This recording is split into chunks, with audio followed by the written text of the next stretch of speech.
यात तिचा काही दोष नव्हता असंच कोणाला तरी वाटलं असतं, पण तिचे हात रक्ताने माखलेले होते. तिच्या ओठांवर पसरलेलं रक्त पाहून असं वाटत होतं जणू तिने एखाद्या ड्रॅक्युलाप्रमाणे त्याचं रक्त पिण्याचा प्रयत्न केला असावा. तिचा तो अवतार भयान असाच होता. पोलीस सुद्धा हैराण झाले होते. हे असलं दृश्य त्यांनी त्यांच्या उभ्या आयुष्यात कधी पाहिलं नसावं. तुम्ही जर हे दृश्य पाहिलं असतं तर तुमचा थरकाप उडाला असता. ही 10 वर्षांची चिमुरडी एखाद्या चेटकिणीसारखी भासत होती. तिची नजर अगदी स्तब्ध होती. महिला हवालदार तिच्याशी बोलण्याचा प्रयत्न करत होती, पण ती हो नाही की चू नाही, केवळ शून्यात पाहत होती. काय घडलं असेल आदल्या रात्री हे जाणून घेण्याची सर्वांनाच उत्सुकता होती. तिचं नाव शाल्मली. अनुज सातारकर आणि सविता सातारकर यांची कन्या. सविताने शाल्मलीला या अवस्थेत पाहिलं तेव्हापासून ती धक्क्यातून सावरलेली नाही. कसंबसं तिने दार लावून घेतलं आणि पोलिसांना फोन केला. शाल्मली लहानपणापासूनच जरा विचित्र वागत असे, पण ती शारीरिक आणि मानसिक रीतीने सदृढ आहे असं डॉक्टरांचं म्हणणं होतं. तिला इतर मुलांप्रमाणे खेळायला आवडत नाही. चॉकलेट्स, बिस्किट्स, कार्टून्समध्ये तिचं मन रमत नाही, पण ती अभ्यासात वगैरे बऱ्यापैकी हुशार होती. तिचं दैनंदिन आयुष्यही व्यवस्थित आहे. तरीही लहान मुलांच्या चेहऱ्यावर जी निरागसता असते ती निरागसता तिच्यात कधीच नव्हती.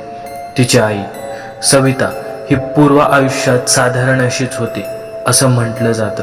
तिचे वडील लहानपणीच वारले. मग घर चालवण्यासाठी तिच्या आईने अगदीच वेगळा मार्ग स्वीकारला. धनाढ्य पुरुषांना आपल्या यौवनाच्या जाळ्यात ओढायचं आणि त्यांना आनंदी ठेवून पैसे मिळवत राहायचे. त्यामुळे सविताच्या मनावर विपरीत परिणाम झाला होता. आता जशी शाल्मली एकलकोंडी वाटते तशीच तिची आई सुद्धा एकटीच राहत असे, कोणाच्यात मिसळत नसे. सविताने आपल्या आईला अनेक पुरुषांसोबत पाहिलं होतं. सगळे पुरुष आपल्या आईला काहीतरी इजा करत आहेत असं तिला वाटू लागलं. थोडक्यात सांगायचं तर तिला स्त्री पुरुष संबंधाविषयी घृणा वाटू लागली. ती हळूहळू मोठी होऊ लागली. आता तिने कॉलेज जीवनात प्रवेश केला होता. सविताची आई फार सुंदर होती. तेच सौंदर्य सविताला प्राप्त झालं होतं. तिला पाहता क्षणी स्खलन व्हावं इतकी ती मादक होती, मधाळ, जणू रती. कॉलेज जीवनात प्रवेश केल्यावर तिच्या सौंदर्यावर घायाळ होणारे अनेक जण होते. तिच्या आईची पार्श्वभूमी अनेकांना माहीत होती, म्हणून तिच्याकडे पाहताना लोक त्याच नजरेने पाहायचे. मुलंही तिला छेडायची, पण ती मान खाली घालून राहत असे.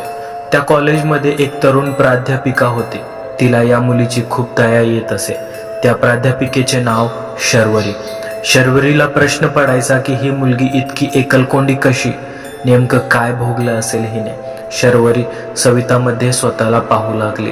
तिने सुरुवातीला सविताशी बोलण्याचा, मैत्री करण्याचा प्रयत्न केला, पण त्याचा काहीच उपयोग झाला नाही. सविताला कुणाशीही मैत्री करायची नव्हती, पण शर्वरीने प्रयत्न सोडले नाही. एकदा एक मुलगा सविताच्या खूपच मागे लागला होता. रात्री अपरात्री तिला फोन करून, मेसेज करून त्रास देत होता. सविता खूप घाबरलेली असायची. शर्वरीने हे ओळखलं आणि सविताच्या तोंडून वदवून घेतलं. शर्वरीला जेव्हा कळलं की एक मुलगा तिला त्रास देतोय, तेव्हा शर्वरीने सविता समोर त्या मुलाचा समाचार घेतला. अगदी त्याला प्रिन्सिपल समोर उभं केलं. ते प्रकरण तिकडेच शमलं, पण एक नवीन प्रकरण सुरू झालं. शर्वरी आणि सविता खूपच चांगल्या मैत्रिणी झाल्या. सविता शर्वरीच्या घरी जाऊ लागली. शर्वरी घरी एकटीच राहायची. ती दिसायचीही विलक्षण, म्हणजेच ती सुंदर होती, आकर्षण होती, त्यात शंका नाही. इतरांना तिच्याबद्दल आकर्षणही वाटत असे, पण आकर्षण जरा भीतीदायकच होते. म्हणजे कॉलेजमध्ये तिच्याबद्दल चर्चा रंगत असे. ती जादूटोणा वगैरे करते असा काही लोकांचा अंदाज होता. पण तिचं कॉलेजमधलं वर्तन अतिशय सभ्य होतं. ती एक चांगली प्राध्यापिका होती, पण सहसा कोणी तिच्या वाटेला जात नसत. आता सविता तिच्या वाटेला गेली होती. सविता किशोरवयीन अतिसुंदर मुलगी.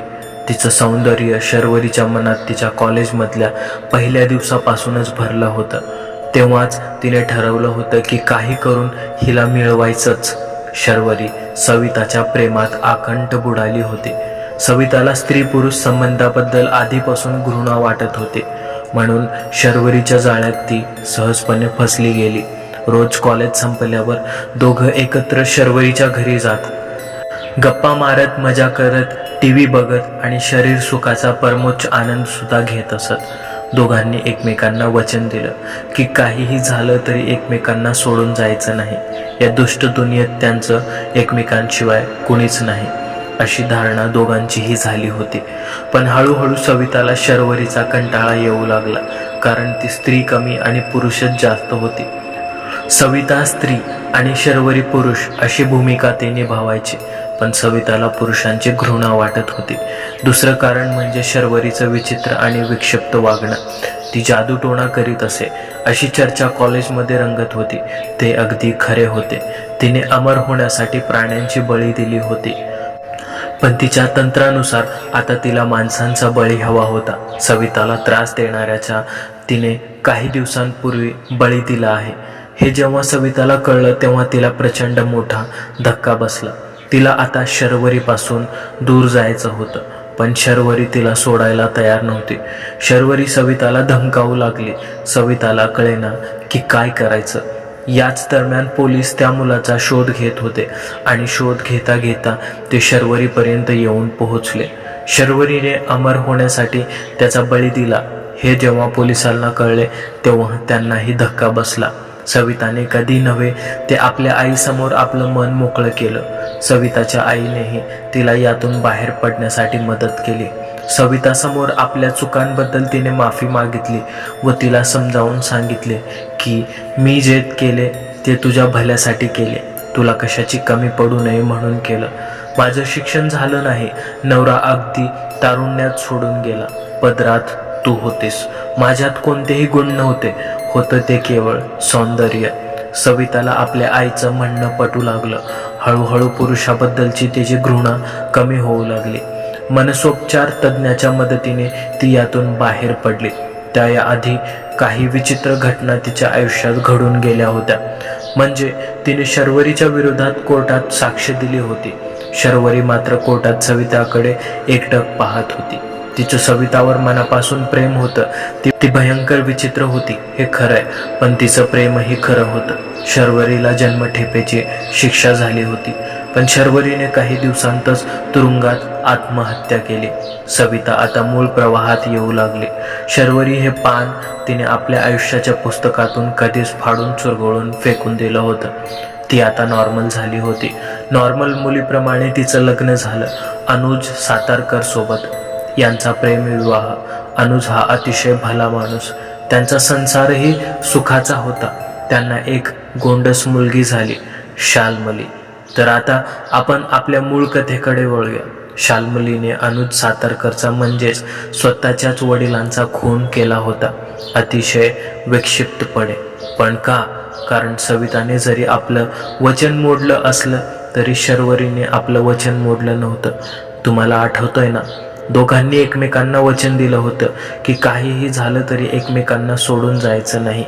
या दुष्ट दुनियेत त्यांचं एकमेकांशिवाय कोणीच नाही. शर्वरीने मृत्यूनंतरही ते वचन पाळलं होतं. तिच्या आणि सविताच्या मध्ये येणाऱ्या कुणालाही ती जिवंत सोडणार नव्हती. ती जादूटोणा करणारी एक भयानक चेटकीण होते. म्हणजेच आहे. मित्रांनो, स्टोरी कळली असेल तर नक्की कमेंट करून सांगा आणि चॅनलला लाईक करा, शेअर करा, सबस्क्राईब करा.